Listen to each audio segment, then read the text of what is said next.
What's up everyone, welcome to Finance with Tony. I'm Tony and here we are sharing some ideas about a frugal lifestyle.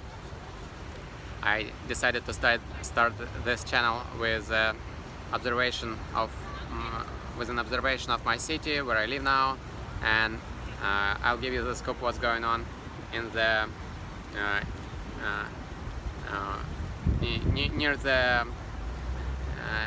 near the one of the largest libraries in Russia, and probably one of the largest, maybe even the largest one, libraries in Europe. In Asia, because Siberia is North Asia, of course, and Siberia is 10% of the world landmass. On the background, you can see the library that belongs to the Russian Academy of Science. Here's an entrance to this library, and it was an important part of education when I was a student. It was roughly 16 years ago. I graduated 16 years ago. And also books is an important part of Russian culture, I would say. Even during the communist era,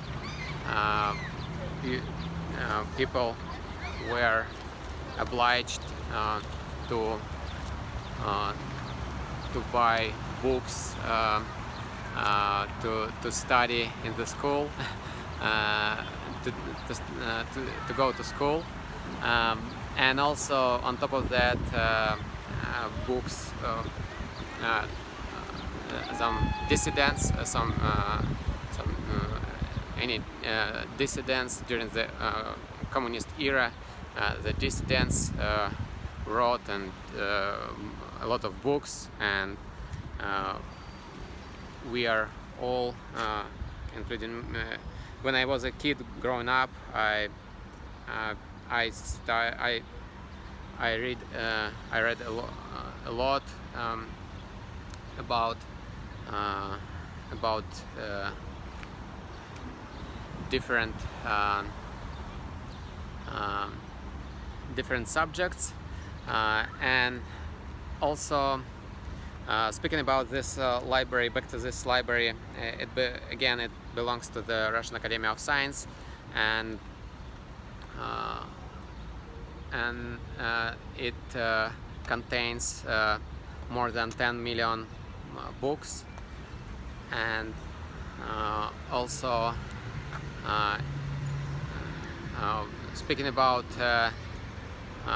education, even though my university has a library, a huge library too,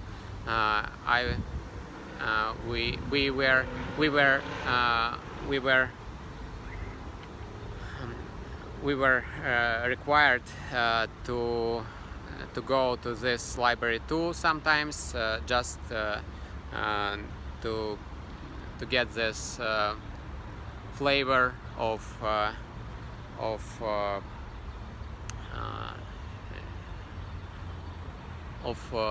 real libraries. I mean, of top libraries, maybe, and to be part of that. Like I'm not fully sure that I would even find a proper words to describe this, but it is important part. Russian Academy of Science and their infrastructure is an important part of Novosibirsk city. Is an important part of Siberia, and I guess there is no way to have here this tapestry of humanity. I mean, it's a melting pot of cultures. People in Siberia speak 40 different languages. 10 of them are 40 different languages. 10 of them are official, and it's a complete mix of races and religions, you know, and I would say even cultures. To give you an example, we have even such cultures as it's sort of an analogy with Amish in the United States. Like Amish in the United States, we have here also some people, some cultures who came to Siberia for different reasons. Some of them like a couple of hundreds years ago, or even earlier. Some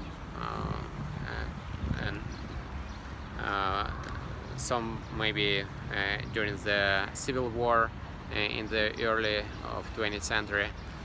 So on the background, speaking about this place, on the background you can see a fountain, the fountain, and it is the highest, or it is the largest fountain in North Asia, but unfortunately it doesn't work at the moment. I don't know why, because actually at the moment it's roughly 80 degrees Celsius, 80 degrees Fahrenheit, and it's I guess mid-20s degrees Celsius. And also on the background here you can see some business centers and boutiques, shopping places, restaurants, of course, and one of them as you can see, called Old Week. Old Week, and second one, Bravo, it's a business center. Barvo, Barvo, it's probably a business center. And speaking about naming, in Siberia, if you are Western, feel free to call your place. if you ever start business in Siberia, feel free to use English to name your place. It would be fine and okay. It's pretty popular here. I mean, English naming, English branding, and many businesses here initially was founded by Americans. My first boss was also from the United States, and look at this landscape on the background. This sculpture with elephants, and it's definitely European traditions. I mean, even though we are in the middle of North Asia, it's a part of Europe here in Asia, because when it comes to cultures, to attention to details, when it comes to businesses and constructions and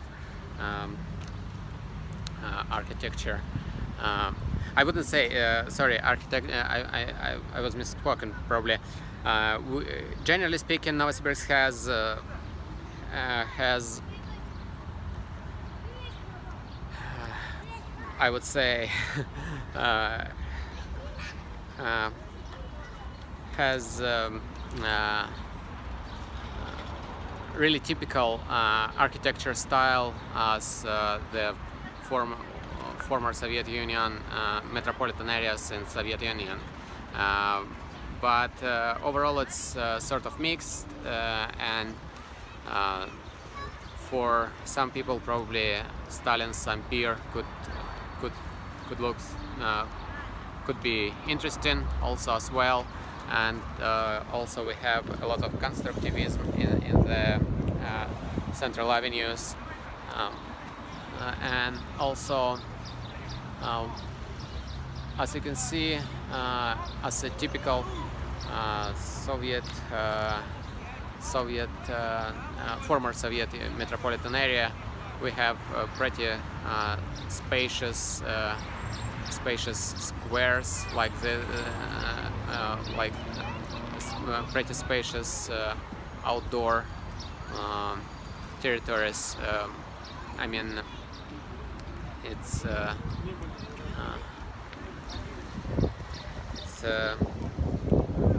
probably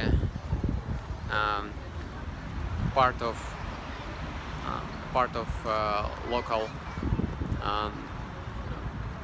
local understanding and part of local attitude to consider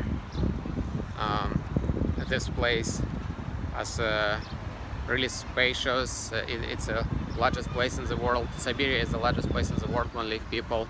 It's roughly 10% of the world's land mass, and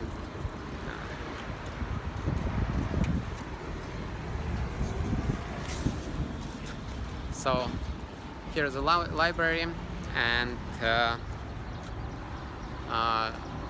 definitely feel free to check out my videos about childhood education. I mean, about an infrastructure for childhood education, because actually all of these elements, all of these elements like public infrastructure for education, for science, for research. I guess it is a part of why people, why 38 million people living here in Siberia, and even though when it comes to density of population, there is unprecedented low density, it could be one of the most populated countries in Europe, with this level of population with 38 million people. I mean, it's geographically speaking, of course, including Far East. So thanks for coming. Thanks for coming along. Thanks for your attention. I mean, thanks for watching. Remember to subscribe. Feel free to press thumbs up, and caring is sharing. And have an awesome day, guys.